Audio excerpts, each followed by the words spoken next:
Welcome to another episode of Murder Schmurder. My name is Jamie, and my left ball still hurts. My name is Grant, and my knuckle still hurts from getting stabbed by a plant. Murder Schmurder! I'm Austin. Murder Schmurder. I'm Joseph, and my head still hurts. Sorry, that probably did not help. It didn't, but that's okay. Yeah, well, we're all here to give each other headaches. You can turn your volume down.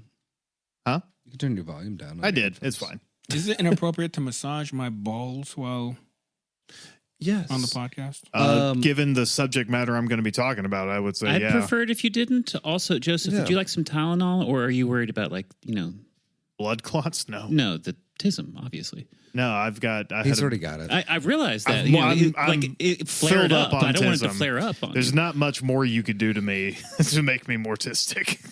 Okay, well, then do you want the Tylenol? If you got some Tylenol, I'll fucking...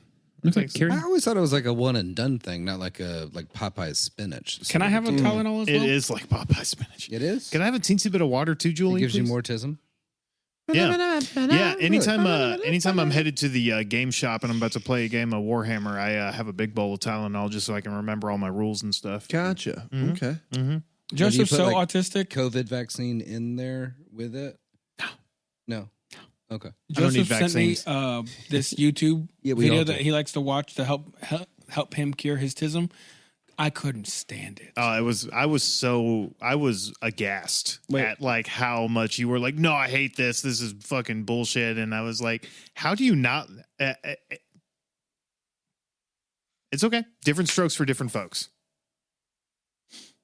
What is happening? An assembly line. Oh, thank you. It just feels like it's Thank you. full of useless information. In-house That's what producer's bothers not me so allowed to be much. on camera, so And what? It's in my you know what? contract. it's in our contract. Like what cures my tism is like literally like ancient Rome war tactics. Yeah, because that's useful. Yeah, what if the world? What if you fall into a fucking time tunnel and then you have what to if go the be a world has centurion? to start over because Yeah. they're all bombed together, and I have Right. I'm gonna be the one that knows how to have war Right. Buddy, tactics. I'm going to tell you if the fallout happens and we all get bombed out, that's going to be the least of your fucking concerns. Yeah, you have to worry about ghouls. Ugh. Again, just come find me. Feral ghouls. I'll have food and weapons for Yeah, everybody. I'll have the war tactics. I don't need the water. I have my own. What are you gonna know how to do? Paint stuff? Yeah, that's what I thought. Yeah. Hey, Yeah. how are you? I don't know. How else are you going to paint your get out signs? Yeah. In the First of fallout? all, I have other skills, like I can scream really good. Secondly, I don't know if you know this, but I'm not. In a post-apocalyptic world, my goal isn't to restart society. It is to die as quickly as possible. Or Oh man, you wouldn't try to survive? fuck no, I'm gonna strap Oh, a bunch no, of man. I'm gonna strap a bunch of guns and knives to a truck and become a nitro marauder and fucking like raise hell until I That's get not fucking dying as fast as you can. Yeah, dying again- as fast as you can is jumping off of a cliff or something. Oh no, I mean I'm gonna burn out. Again, you know. come find me. We'll have so much fun. I don't want to survive by licking irradiated water out of an old lead pipe. That's not what I'm talking about. Joseph, if you die in this said scenario, are you against me eating you after you die? I guess that's fine. Hell yeah. You would go cannibal in an apocalypse? Well, for Joseph, yeah. You were so quick to suggest eating me that I think you just want to eat me. You mind if I just get a nibble? All right. So we have a actual informative sort of episode about John Wayne Gacy. Dun, dun, Nice dun. guy here, from what I understand. Boo. Part 2, The Return to Chicago. Ooh, Chicago. So, Schmurdarians, welcome back to the Midwest Circus, where we're diving into part 2 of the killer clown John Wayne Gacy. In part 1, we talked about Gacy's early life, his corpse fondling, his party animal wife swapping, right. coke snorting Kentucky fried salad days. We also touched on his many, many sexual assaults and left him sitting in prison after being sentenced to 10 years. It's been a few weeks, but did we talk about how, was he the turn for us collectively as a society hating clowns? We haven't talked about Pogo yet. but we will. Yeah. We will. I'm just curious if he is the reason, because that's something I actually don't know. I know a lot about the guy, but just culturally speaking, Well, do we all now hate clowns? culturally speaking, I can tell you that John Wayne was a huge factor in that. And Yeah, the it clowns had to going be. from like Yeah. being like, oh, silly frosted Right. flake, mascot to like, oh, there's a guy who's killing Let's children. hire him for the birthday party. Yeah. John, To please Don't God, you get that clown out of here. Ever yeah.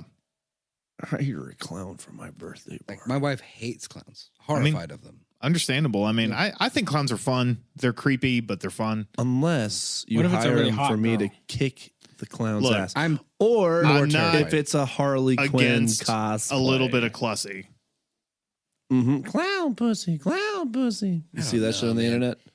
Yeah, Yeah. it makes me I've seen some pretty uncomfortable hot in the clowns. best way. Yeah. yeah, they're hot, but it's just that thing of like I want to admire them from afar. I do not want to talk to that individual. No, Damn sure don't want them in my bed, because that means they know where I live. And that's They a whole thing. Are gonna immediately find a weapon in my bedside table, and I'm gonna fall asleep at some point. You know what I mean? I don't think you will. Sounds like you won't. Sounds like you're gonna bust and then like have a gun on your chest. right. If I hear a single balloon, it's on. How has no one made the squirting flower joke yet? You know what? I was I felt him working on it. I so was figured working he on would. something. Yeah. I was thinking like if you were to hire like a hot clown for my birthday, and if I go to like honk and it doesn't honk, I'm gonna be upset. Like I want an actual honka. Also, I immediately thought when you proposed it, I was like, oh, a mental note. I was like, we got to hire a hot clown for his birthday. Yeah, exactly. His next birthday, he needs a hot clown. Well, and then if it's for his birthday, she's not gonna be Right. hot. I would immediately be like, it's exactly what I wanted. That's all it takes sometimes. We're just gonna get Taylor to do it. I'm okay with that. The gas. The gas. Do you think she would?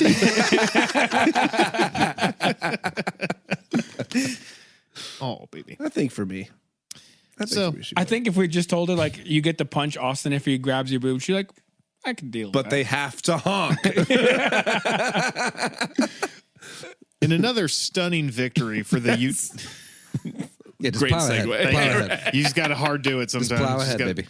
In another stunning victory for the United States criminal justice system, on June 18th, 1970, after serving 18 months of his 10-year sentence, Gacy was granted parole The fuck? with the condition of only 12 months probation.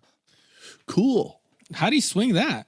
He was white and powerful and had a lot of friends in the justice Powerful how? Well, he had a lot of money. He had a lot of connections. He was white. It was back in the day. I was trying. I He was was trying. part of the- I mean, the like, club, like what did I was trying to remember? Like what he did. Oh, so he managed a bunch of KFCs, made several $100,000s worth of dollars. He hosted parties. He had a bar built into his That's right. Yeah. basement. He had get-togethers with everybody. He was very well connected in the community and in the local politics and police departments. Gotcha. Okay. Can you now remind me that I'm what up he- to speed, He got people elected. thank Yeah. you. Can you remind me what he was officially charged with? Oh, hold on 1 second. He was charged with sodomy and essentially assault of a child. Yeah. Was it multiple children? Because It was multiple, but he was only convicted on the case of oral sodomy and the attempted assault on a 16-year-old. No, he was there was also the other assault charge from when he hired one of his employees to try to beat up the kid who was testifying. Yeah, that's what it was. Yeah. Right. Yes. Now you're jogging my memory. Yep. Jogging. Yeah, So- my memory be jogging for you. It'd be jogging. As we move through part 2, please remember the psychiatrist who very explicitly at the Iowa State Mental Hospital very explicitly stated Gacy was a danger to society and likely to offend, as well as trying to keep in the back of your head the extreme homophobia inherent in society, especially at this time. Which goes to show, don't trust a psychiatrist. I mean, like he was fixed. They said Never he's did fixed. anything wrong. Yeah. He won't do it again. Let him go. But stuff like this happened with Dean Corll, Jeffrey Dahmer, and with Gacy. Where very often victims who escaped would go to the police and they were treated harshly, blamed for their victimization, and or outright ignored. Yeah, they were weird or gay or weird and gay. Joseph. Sometimes both. Yeah. That ooks cops out. Ew, yeah, You know what they I think mean? it's icky. Yeah. I don't want to listen to that. They're going to turn me gay. Yeah. Yeah. Police back then and to this day predominantly treat gay or non-hetero sex as aberrant. To them, when things turn violent or depraved, they assume that those are traits that are inherent to, not to get too technical on you, but icky gay sex. Or for if you want to go a little more scientific, ooh, gross, leave me alone. So as we often talk about on this podcast, the less dead, often that includes the less respected, the less cared for, the more disposable of society, the less understood, the less willfully understood. And Gacy fully used this to his advantage, as well as his kissing baby, shaking hands, good buddy bullshit. So the conditions of Gacy's parole were that he relocate to Chicago to live with his mother and included a nightly curfew. Gacy was picked up from prison by a fellow JC member. If you remember, the JCs were like a kind of like an adult beta club that he hung out with. Clarence Lane, who still believed and maintained in Gacy's innocence despite all of the very credible evidence to the contrary. So Gacy relocated to Chicago and began working as a short order cook. And it did not take long for this piece of shit to return to his old ways. Keep in mind, Gacy was released on June 18th, 1970. On February 12th of 1971, Gacy was charged with sexually assaulting a teenage boy at a Greyhound bus station. Run that date by me one more time. Immediately. He was released June 18th, 1970, June 18th. and he was charged with sexually assaulting a teenage boy at a Greyhound bus station on February 12th of 1971. New Year, same me, different approach. This is less than a fucking year of him being back on the streets, and he's already back at it. And this is just the first documented case that we are aware of. Yeah, I would say that's just the first time he's been caught. This is going to be a prevailing theme throughout Gacy's life. Is remember a lot of these dates, and I have like moments where I will reiterate that. But seriously, keep that in mind, is that this is several decades ago. This is like 50 years ago, and these are only the cases that are confirmed and tied to him. Question: Yes. His JC buddy that picked him up. Yes. Is he ever interviewed again? They interviewed him well after the fact, and he was like, "Yeah, I was wrong. I just want to make sure that like I thought John was a pretty cool guy." because there's got to be some fucking idiot, like conspiracy theory idiot, who's just like, no, they just planted it on him. Nah, there's most people, especially after. Listen, this is going to be there's a lot of info in this. We'll get to a lot of it. Hopefully tonight we'll have more parts to follow. But at the risk of a spoiler alert, let me tell you, when the crime scene investigators dug through Gacy's home and his backyard and his basement, it was a process. It was. I don't like the way you said process. It was a lot. There is you would have to be willfully ignorant to the extreme to still maintain some level of innocence on John Wayne Gacy. Are there other people involved? We'll get there. Ooh. So Gacy lured the boy to his car from the bus stop, drove him to his home, and attempted to force him into sex. But when the boy failed to appear in court, the charges were dropped. Now, this is entirely speculation on my part, but stick with me for a second. Gacy's first known murder occurred in 1972, but again, most of the information on the murders has been pieced together through police work and Gacy's own confessions, neither of which is what I would call rock solid. I am very much in the camp that this boy was quite possibly Gacy's first or one of his first murder victims. But again, this is speculation on my part. I do believe this mostly because Gacy clearly could not stop himself. I believe this was done in the thick of his spree era, a moment where serial killers tend to rampage and attack multiple people in relatively short amounts of time. Because in June of this same year that he is arrested for sexually assaulting a boy at a Greyhound bus station, he is arrested and charged again in the same month with aggravated sexual battery and reckless conduct by another teenage boy. Now, the boy told police that Gacy flashed a police badge at him and claimed to be a sheriff. He lured him into the car and forced him to perform oral sex. We do know that this was one of Gacy's preferred methods because he did it over and over again. A court date was scheduled, but when the victim attempted to blackmail Gacy, the charges were dropped because apparently that's something that Illinois state law allows. Wait, What? So the boy that Gacy assaulted tried to get the second one. the second one of this same month, same year. Tried to get some money out of Gacy by saying like, hey, I'm going to tell more people, I'm going to go to the news and stuff unless you give me money. And apparently there's a provision in Illinois state law that if someone tries to blackmail someone for a crime that has not been like convicted, processed, followed through all the court system, you can just write that off. drop the charges. Fucking A. Yep. I do not know if Illinois state law still allows that, but that is a fucking crazy thing to me. And I hope it's as crazy to you because when I read that, I was like, are you fucking serious? That's insane. It is truly insane. So the Iowa Board of Parole, because Gacy was convicted in Iowa, which is where he got sentenced to the 10 years, right? Mm-hmm. So the Iowa Board of Parole maintains they did not learn of these incidents. And at that time, there were no national databases linking crimes from state to state the way there is today. But even now, states and national agencies often do not share information with each other. Regardless, Gacy's parole ended in October of that year, and a month later, Gacy's criminal convictions in Iowa, remember, sentenced to 10 years served, 18 months, and then 12 months probation, those convictions were sealed, which means they could not be accessed without order of a judge. That's insane. It is. So, Man, really helps to have powerful friends. it really does. And again, please Especially do. if you want to be a monster. There are many times where you may think, this seems strange. This seems negligent. This seems almost intentionally negligent. Just keep that in mind as we move through the rest of this series. Oh, it is. I wanted to ask a quick It's the question. American Yeah. dream, baby. With the first kid that he was in, I guess in court for, that one that didn't show up for court, they never saw that kid ever again. Never saw him. Really? Never. And how old was the kid? 16.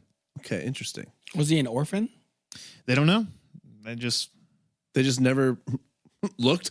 Kids' info's not listed. I mean, a lot of people drifted and traveled throughout this time, right? And this is before like databases or even with like This is before Amber Alerts like, were even a thing. local and Wow. state police did not talk to each other, right?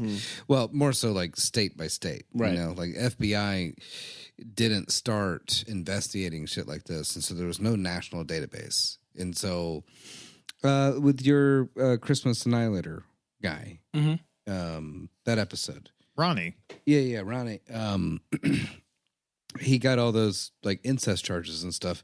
He just moved to a different state. Yeah. It was able to like continue to live as if he Gotcha. wanted to, Okay. even though there were All right. warrants Yeah. out for that Gotcha. guy's Okay. arrest. I mean, you at know this what I mean? time, I mean, it's not an Just cross exaggeration. state lines. Yeah, it's not an exaggeration to say. I mean, state lines, hell, if you lived in Memphis and you did something, you could reasonably go to Nashville and like almost no one would know Wow. you, Yeah. you know, like they didn't know. And it's not like the police departments talk to each other. Right. So, the other question then. You know how like most other like true crime docu-series, especially or documentaries, they definitely paint serial killers as like geniuses a lot of the time. Apex predators. Right, yeah. right. Is John Wayne Gacy like actually good at what he does and like doing all this? Or is he just lucky that like the system is catering to him? I will answer your question as concisely as I can by saying that Gacy was living in a time that was geared to make people like him succeed with very little effort, and that he benefited from a system put into place to keep the wheels turning and not look too closely at things. And that if he was good at anything, it was being a monster and attacking anyone that got close to him. As I go through and you hear about his methodology and you hear about what he did with the remains of his victims, he is not in any way a criminal mastermind. He was, however, very good at establishing relationships. He was good at greasing the right palms, and he was good at indulging his own sick fucking impulses. So let's say rather good at social politics, like being able to read a room of like, who's the most powerful person here? How do I get them to be on my Any side? successful sociopath. Yeah. You know what I mean? Yeah. And I think that his motivation to succeed in life and society and as an entrepreneur and everything like that was to gain him more resources and more powerful relationships in order to get away with these things that's seemed to be just underneath the surface at all times. He's like, how can I do this horrific act? How will it That's benefit all me? I want to do is this horrific act. Yeah. How can I potentially get away with it if I get caught? I need to make friends with these people. Everything was in service to him. Exactly. Yep. Got it. So now we come to Gacy's base of horrors, the home where he would, according to him, commit all of his murders. 813 West Summerdale Avenue. Gacy's mom helped him with the down payment for the home, I assume because she was fucking sick of having her freak son living with her. And he lived there until his final arrest in December of 1978. Again, worth noting that his at least 33 confirmed victims were all killed in a 7-year period in this home. 33 people at the very least. Dude, the guy was putting up numbers. In a 7-year period. For a long time, Gacy was the American serial killer that had the highest body count. That's wild. And when he found out that he was no longer the American serial killer with the highest body count, he was a little bitch about it too. Yeah, he was. Really? Yep, he got really pissy about it. Damn, I'm really excited to get to that part of the story. Nope. Is it true that they no longer post numbers for stuff like that just because they Don't want to make it seem like it's a competition? Yeah. Like it would incite more violence. There's a lot of Yeah, the behavioral unit of the FBI has made a lot of strides in realizing that a lot of stuff that's released in the media just inspires copycats. Yeah. Or increases like a weird sense of competition between these monsters that are still out and about and everything like that. It's really a thin line between reporting and analyzing and studying and also glorifying. And I mean, we all know how the news is. You know what I mean? A 24-hour news cycle eats these things up like fucking bonbons. Right. Gives them ratings, you know. Right. And when it comes to, information, it's not, what's correct anymore. It's what's first. Yeah. Yep. So back in his suburban element, Gacy got heavily involved in his local community. Like Grant was saying, he knew what palms to grease. He knew who to talk to. He knew who could help him if he got into trouble. Gacy loaned tools. He plowed snowy roads free of charge. He hosted huge parties, sometimes with upwards of 400 people attending. That sounds like me in college, baby. By August of... I'm just like John Wayne Gacy, everybody. Just like him. Welcome to my party. Except we were all kids. I have a joke about that in my script. That's bury the lead. By August of 1971, Gacy was engaged to Carol Hoff, a woman he'd briefly dated in high school. Always fucking in relationships, married. The literal next sentence in my script, Austin, what are you doing wrong?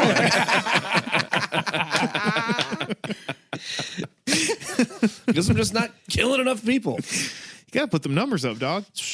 Right now, it's at 0. Well, see, Austin, That's the problem good. is That's that good. you are a good person trying That's to true. be a good person. And you have feelings. These are horrible people pretending to be good people. That have no feelings. Yeah. And so they will say anything and do anything, behave any kind of way. That's why we're talking about them. Sorry, yeah. Say that again. Okay. Just write that I down. need to do what? To be more fuckable, Austin. Be so fake. Yeah. Just be the fakest version of yourself.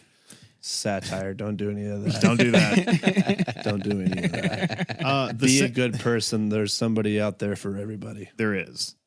The same year, Even serial killers. even serial Even killers. fucking serial killers. Yeah, they got a lot of. They just And get sometimes theirs it's multiple quicker. somebodies. Yeah. They get a lot of fan mail. That is true. The same year that Gacy was engaged to Carol Hoff was also the same year Gacy established a part-time construction business called PDM Contractors, which stood for Painting, Decorating, and Maintenance. He's just like you, Grant, a small business owner. That's right, baby.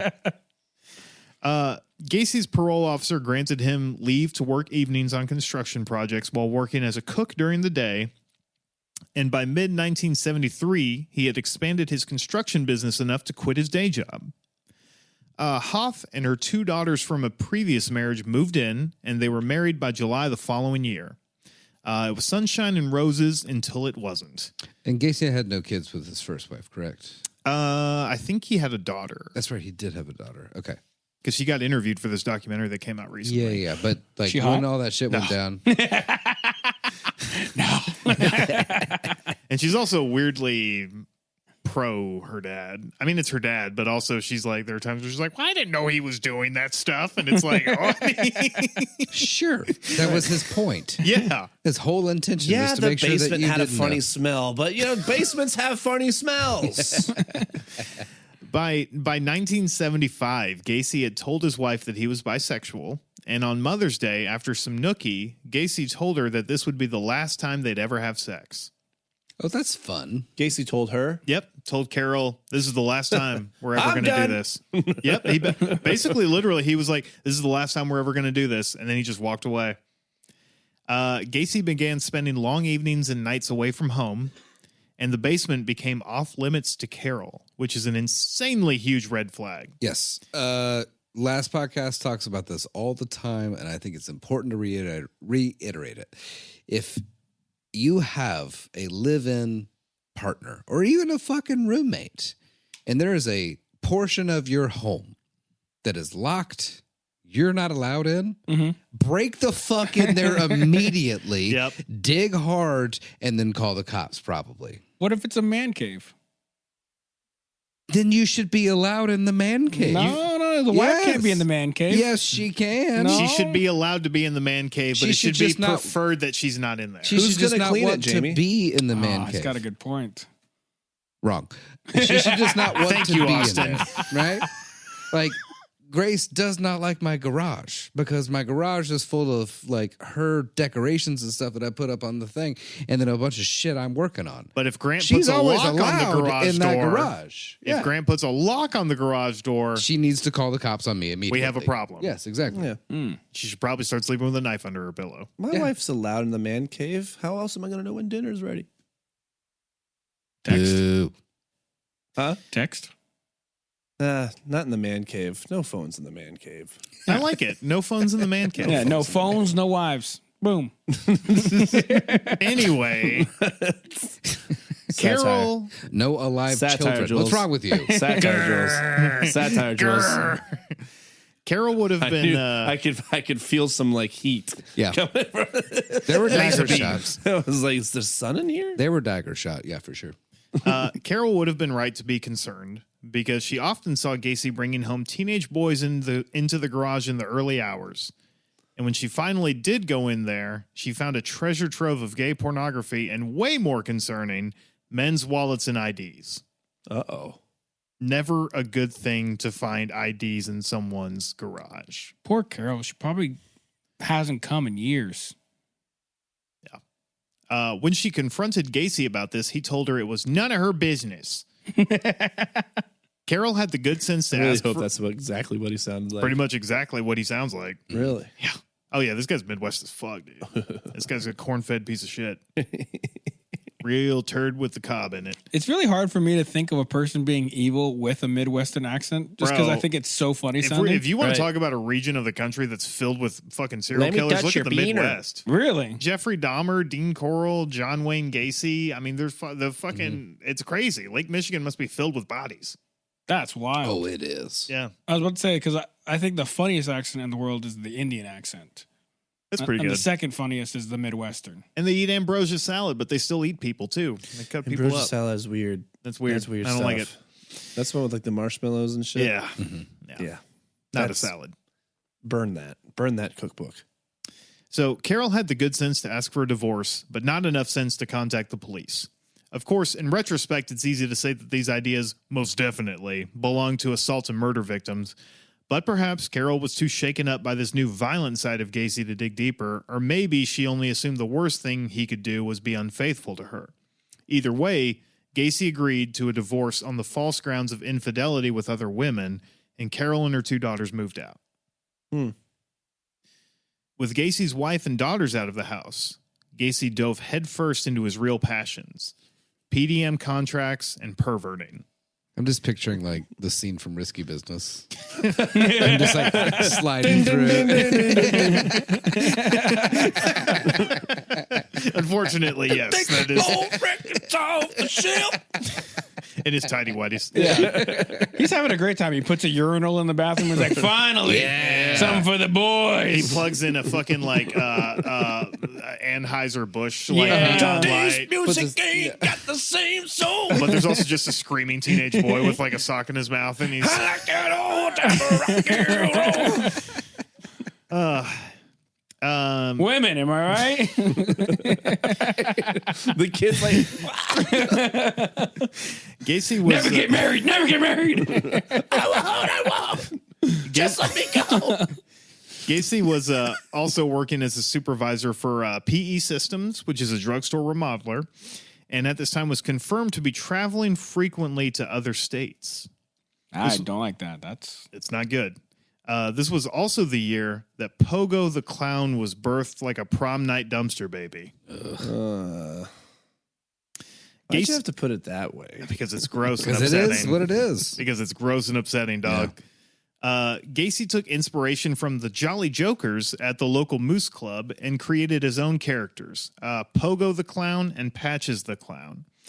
Now He had no ulterior motives for that, right? He just wanted to be a clown. he wanted very much to be a clown, and it's kind of worth touching on a little bit. I don't want to armchair psychology too much, but most clowns, when they have makeup, it's usually rounded. It's like kind of done in a way to accentuate a smile, obviously, right? Make the eyes more round. Pogo's makeup was Truly sharper. horrifying. It was it creeped up. It accentuated his mouth in a way that was more like a frown. It was more like hard edged, and it was like the polar opposite of how you usually picture clown makeup. It was very, very frightening. I'm looking it up. Okay, You should. are. Okay. Now, for PDM's workforce, yeah, yep, seen it, Oh, yeah, Makes me think of Spawn. yeah, a little bit. Yeah. Yeah. John Leguizamo, for sure. Are we able to put an image kind of like briefly? I don't think we have the technology for that. No? No. One day they'll invent it. I only ask because I feel like I've asked this before and it just never happened. So It happens sometimes. It depends if I remember to get the what's it called? The photo in time for the editing. That's the gotcha. thing. Gotcha. So if you're listening or watching, just Google Pogo the Clown and be horrified. Unsurprisingly, most of PDM's workforce consisted of high school students and young men. Gacy often propositioned his workers for sexual favors in return for booze and drugs, promotions and raises, or he used outright violent coercion. Now, Gacy wasn't just running a successful business and covering more bottoms than Pampers. When he wasn't busy... Gross. You allergic to that? A little bit. Yeah. Make me sneeze. I think you broke him a little. I think I did. When he wasn't busy Kevin Spaceying his way across the Midwest, he was also involved in local Democratic Party politics. He attended rallies, he canvassed for people, and he even forced his employees to clean the Democratic Party headquarters at no charge. Now, that's the kind of sexual assaulting lower-class subjugation Democrats can get behind. He was even... You're exhausting yourself. I did it to He'll myself. tucker himself out. Imagine Don't worry. how I feel. Honestly, I just How wanted we him to- feel. How they feel. Just wanted him to sit on it. Y'all asked for this. That's true. I wanted to do It is still a your fault. fucking medieval episode or some silly fucking alien thing, and Jaime tells me that the people demand serial killers, so I'm giving you serial Yeah, killers. for the record, for any of the viewers that are new to Schmurder. The big rule is we just have to cover a true crime, and I want it to be funny and educational. We were doing that for a good while, and we actually, I remember 2 for sure, but I want to say there was a third where random listeners, fans, or people complained and said we weren't covering enough serial killers. For a title, Murder Schmurders, they said there's too much schmurder. We were talking about history. We were talking about systemic issues. So you we wanted murder? We're giving you murder. Now you're getting murder. Now you got 33 in 7 years. The fiends want the fix. The fiends Hey, want the you know fix. what? Well, you know what? Here it fucking comes. Here comes your fucking addiction. Buckle up. He was even appointed the director of Chicago's annual Polish Constitution Day Parade, where I assume they celebrate the invention of screen doors on submarines. Nice. Coming for you, Polacks. Through his work with the parade, he was even able to meet First Lady Rosalind Carter. Wow. Yeah, he was even given a special clearance by the Secret Service, who personally vetted him. What? Clearly, the Secret Service is only good at vetting the most succulent of trafficked children for the president, not letting them know when another monster is about to meet their spouse. Huh? We got ourselves another one. Jimmy was a good guy. Jimmy Carter was fine. Every president's a war criminal. Oh, yeah, for sure. But he was one of the good ones. What about George Washington? The guy who owned slaves. He was nice to his slaves, though. He Unless told he him needed their teeth. He told him to let him go after he died. Julie's hurting over there. Yeah, he was great to his slaves, unless he needed their teeth. That's right. What about Don't Seriously, do he this. stole their teeth. Don't do Wired this. him into his Jackson job. was a good guy, right? Oh my. Now, just even I because have there's to be a like, hold museum. on. Hold on. Look, Just because we have places named after him doesn't mean that he's good. We got to stop having Jaime's birthday parties at the Hermitage. But he loves it there. I know he loves it there. He's always out there trying to give blankets to people. And a giant wheel of cheese. I hate this country. So Yeah, me too. Just because a president commits genocide doesn't make him a bad guy. What's so complicated about that? it worked then, it works now. Genocide is always hot. So we're about to get into a long string of some real nasty stuff. Not just this episode, but the next couple ones. All right, so lower the bar. Be prepared. Lower the bar. Yeah, lower the bar. Lower the bar. So this is your friendly Schmurder reminder that if you're here for the blood and guts, we'll strap in. I feel like I haven't lowered the bar in a while.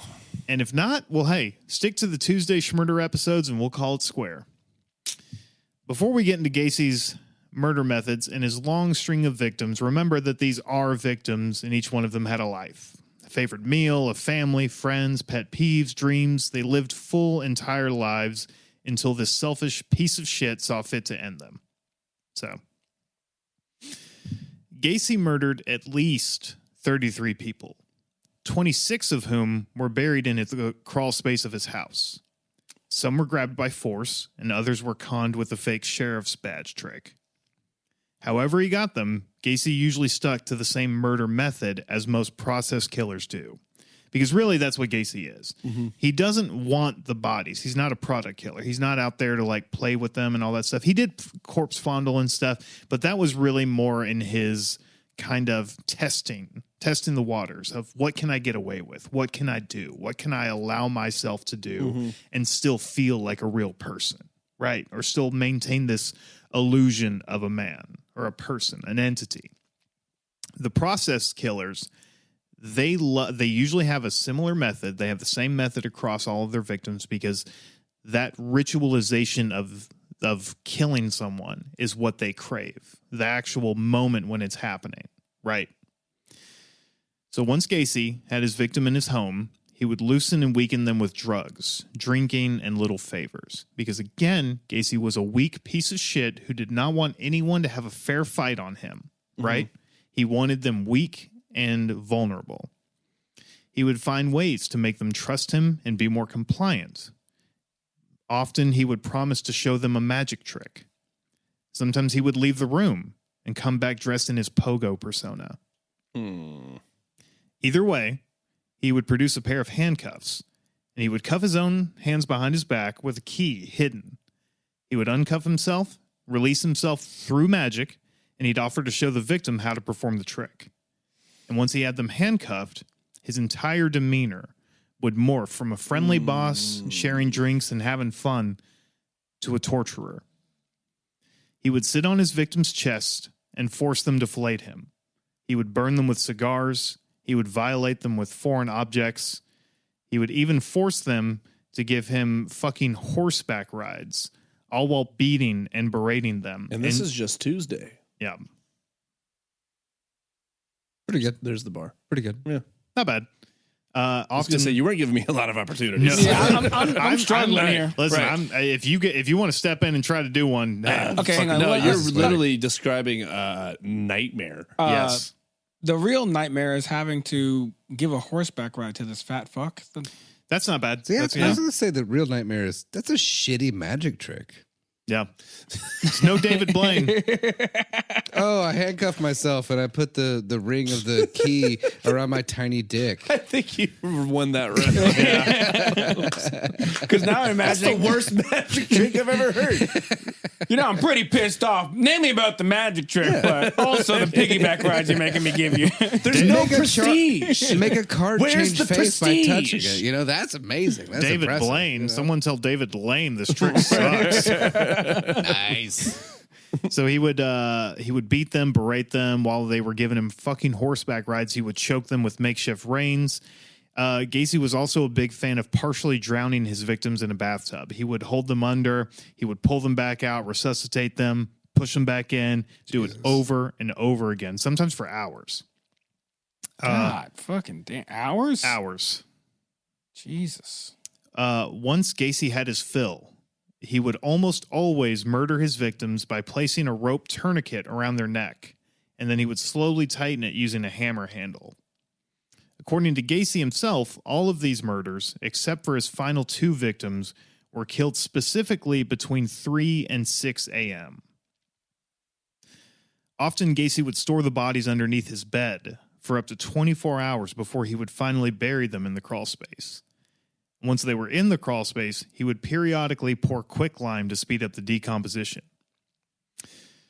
So, without further ado, let's get into Gacy's murders and the long string of victims that could have been almost entirely avoided had the systems in place not conspired to outright ignore Gacy's patterns of behaviors and his victims.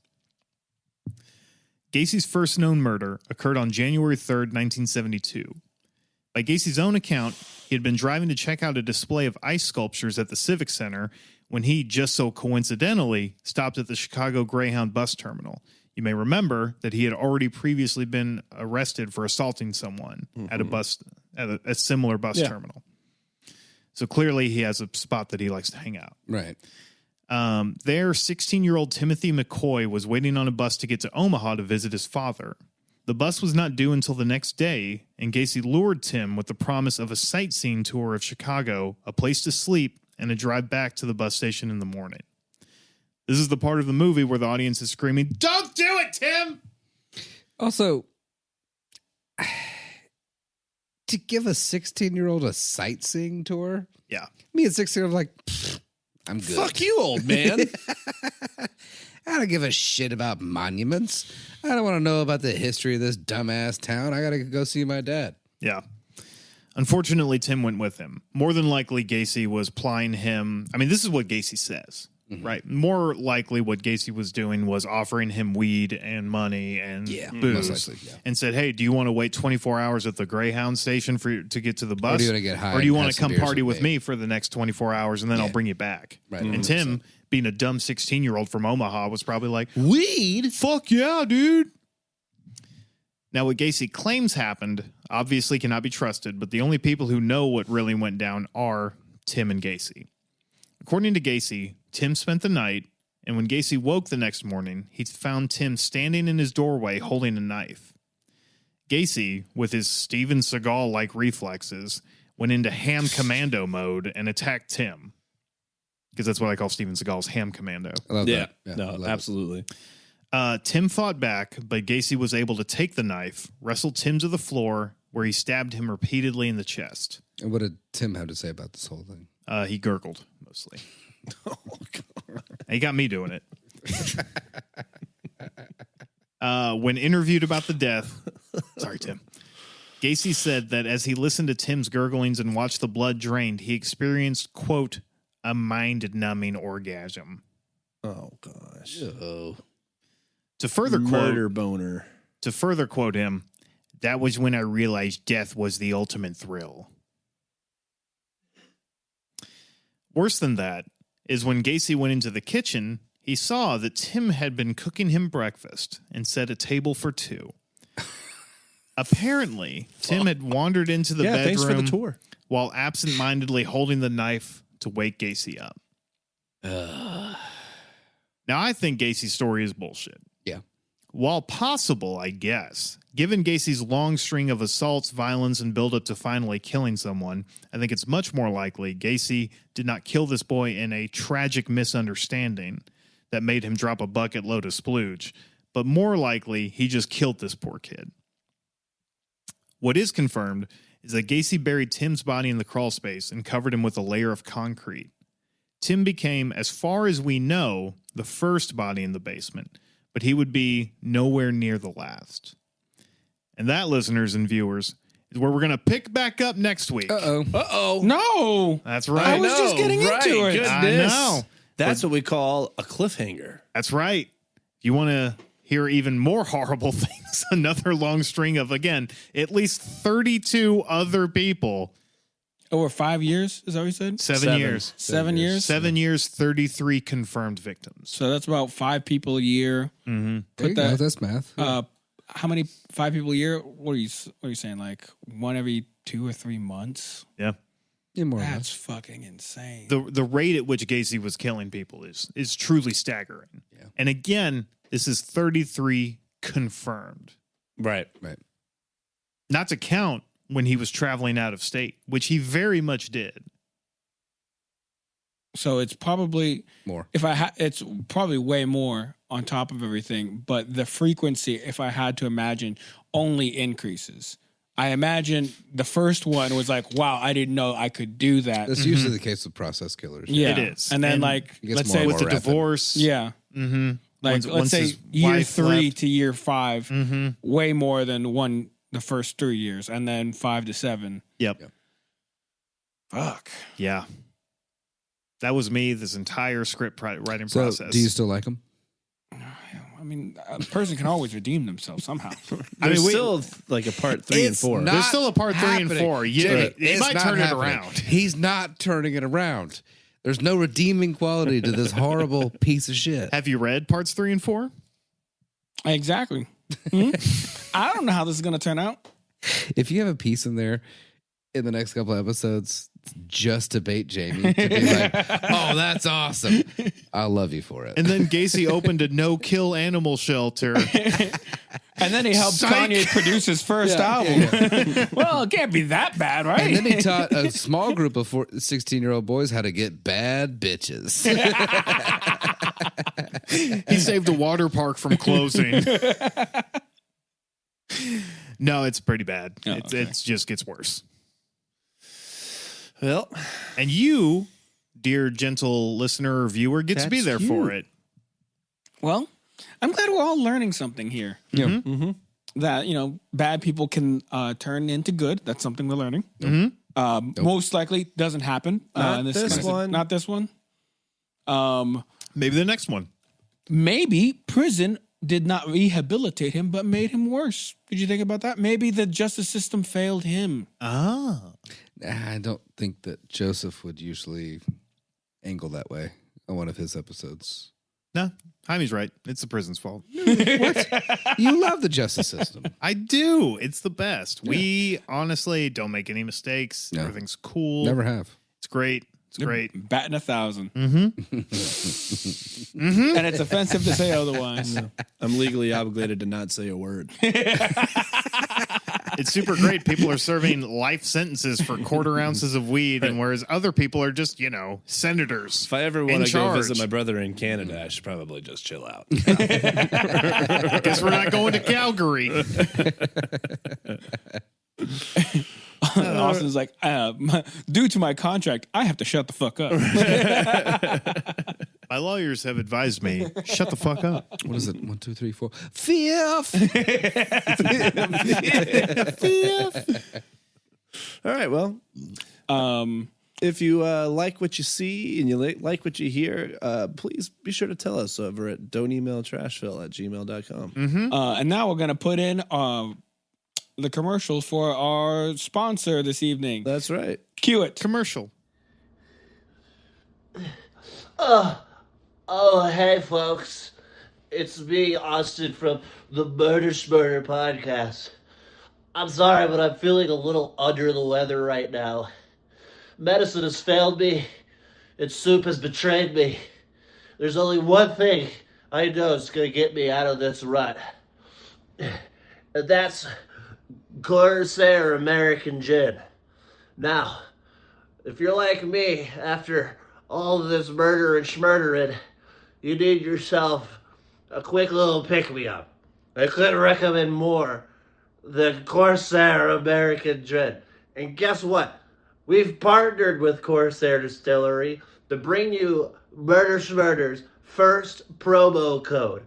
For right now, and until they tell us otherwise, you can get 20% off a tour and tasting at Corsair Distillery. You heard it right. That's 20% off a tour and a tasting at Corsair Distillery. So go to the website, book your tour, and enter promo code MURDERSCHMURDER right before you check out. That's Murder Schmurder, all one word and no capital letters, for 20% off your tour and tasting. Now, if you'll excuse me, I got a bottle of gin to finish to fix my colds. We'll see you there. And we're back. And if you like that commercial, we can do more commercials for you. We are also for hire. We That's can right. make commercials for You know you what? if you would like. I like that commercial so much. Play it again. Oh, hey, folks. It's me, Austin, from the Murder Smurder podcast. I'm sorry, but I'm feeling a little under the weather right now. Medicine has failed me, and soup has betrayed me. There's only one thing I know is going to get me out of this rut, and that's Corsair American Gin. Now, if you're like me, after all this murder and schmurdering, you need yourself a quick little pick-me-up. I couldn't recommend more than Corsair American Gin. And guess what? We've partnered with Corsair Distillery to bring you Murder Smurder's first promo code. For right now, and until they tell us otherwise, you can get 20% off a tour and tasting at Corsair Distillery. You heard it right. That's 20% off a tour and tasting at Corsair Distillery. So go to the website, book your tour, and enter promo code Murder Smurder right before you check out. That's Murder Smurder, all one word and no capital letters, for 20% off your tour and tasting. Now, if you'll excuse me, I got a bottle of gin to finish to fix my colds. So we'll see you there. And we're back. All right. Yeah. That was good. That was good. I'm glad we Right. played it twice. Honestly, see better the second how- time. How much, like how much more fun it was even the second time. Yeah. Yeah. Is It was 3 too pretty much? You know what? Way too much. You know what? Let's just try it for this episode and this episode only. Yeah. Oh, they're going to hate it. One more time. Oh, hey, folks. It's me, Austin, from the Murder Smurder podcast. I'm sorry, but I'm feeling a little under the weather right now. That's Corsair American Gin. Now, if you're like me, after all the murder and schmurdering, you need yourself a quick little pick-me-up. The Corsair American Gin. We partnered with Corsair Distillery. Bring you Murder Smurder's first promo code. For right now, until they tell us otherwise, you get 20% off tour and tasting at Corsair Distillery. You're right. 20% off tour and tasting at Corsair Distillery. So go to the website, book your tour, and enter promo code Murder Smurder. Murder Smurder, all the way to your tour and tasting. Now, excuse me, I have a bottle to fix my cold. So we'll see you there. And we're And we're back. back. We're back. We're back. Sorry. Yeah. Sorry. You know That was what? good. You know what? I think 3 is just enough. That's just the right amount. Just the It right feels amount. good. It feels good. I mean, a No. fourth would be crazy. Now, again, seriously, like if you guys Yes, it would, Joseph. have a Stop it. small business, a big business, a medium-sized business, and you need some really nice, not cheap labor. Admittedly, our rates are through the roof. No. But you've seen the results. That's right. And if you need to see them again, Stop it. all right. All right, not this All time. right, We got you. okay. We got you there. You've seen it enough. Right. Yeah. We'll All right, help- one more time.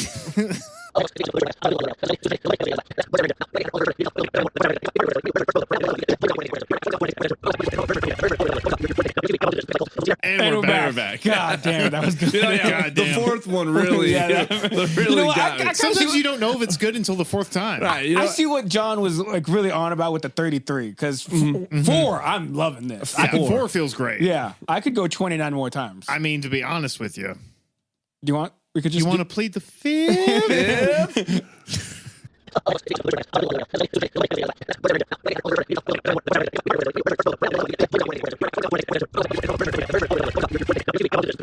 And we're back. God, this is good. Man, I feel really good about this. If you really enjoyed that, or maybe you hated that, don't be afraid to text us or give us a voice note at 615-768-9483. Or email us at don'temailtrashville@gmail.com. If Also, we have a Patreon. Give us some goddamn money. we need it. We need money. I just yelled into the engage with microphone, all our stuff at Trashville_USA. Feel free to say any racist or transphobic or horrific things to me because apparently I'm a verbal punching bag for a lot of people. And if you do, please send your address so we can come kick your ass. We can show you some appreciation for all your snarky little comments. I would love your I personal got address. 5 compliments right here, balled into a fist. The Italian style. He's going to hurt you physically. Yeah, I'm gonna kick your ass and I'm gonna steal your ID so I know where you live. That's right. Because when you hurl vitriolic dipshit hate at us, here's the thing: we're gonna come back at you with a well-reasoned, well-intentioned debate with persuasion and reason. Nice. That's good. I like that. And I'll follow it up with Little Miss Sunshine.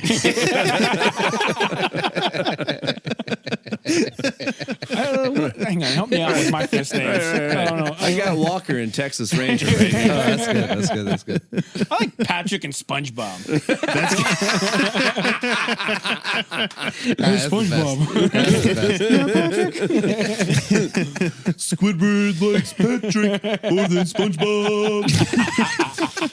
And Patrick's a dirty friend stealer. Alrighty, guys. Till next time. Yep. Okay, bye. Like what you hear? Subscribe. Follow us on Instagram at Trashville_USA. And if there's a true crime story you want the gang to cover, email us at don'temailtrashville@gmail.com. Murder Schmurder is produced by Jamie. Our tracking engineer is Grant. And our mix and mastering engineer is Julie. Incidental music and our theme song is provided by Jules. This has been another production of Murder Schmurder.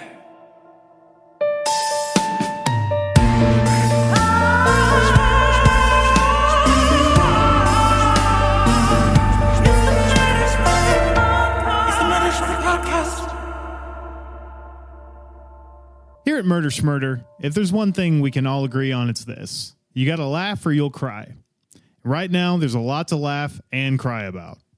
And while we talk about a lot of fucked up stuff and delve into some of the worst crimes in history, we try to make light of these things, not to devalue the events or the victims or survivors, but because I genuinely believe it's one of the only ways for sentient life to understand and process the horrors of life.